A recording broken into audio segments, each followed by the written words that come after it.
ખરજવા ઉપર જ્યારે પણ અમે દવા તમને લખીને આપતા હોઈએ છીએ તો મટી તો જાય છે, પણ એ પાછું કેમ થાય છે? તો એની પાછળનું જે મેઇન રીઝન છે એની માટે તમારે ખરજવું શેના લીધે થાય છે એ સમજવું જરૂરી છે.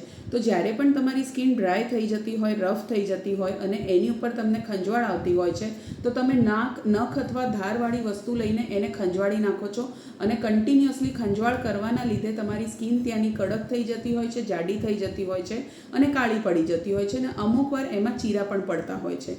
તો જ્યારે પણ ડર્મેટોલોજીસ્ટ તમને મોઇશ્ચરાઇઝર અને દવા લખીને આપતા હોય છે ખરજવા માટે, ત્યારે ખરજવું મટી જાય, પણ એના પછી જો તમે મોઇશ્ચરાઇઝર લગાડવાનું ચાલુ ના રાખો તો તમારી સ્કિન ફરીથી ડ્રાય થશે, તમને ફરીથી ખંજવાળ ચાલુ થશે અને એના લીધે તમારું ખરજવું પાછું થઈ શકે છે. સો ખરજવું પાછું ના થાય એની માટે મોઇશ્ચરાઇઝર કોઈ દિવસ લગાડવાનું બંધ નથી કરવાનું.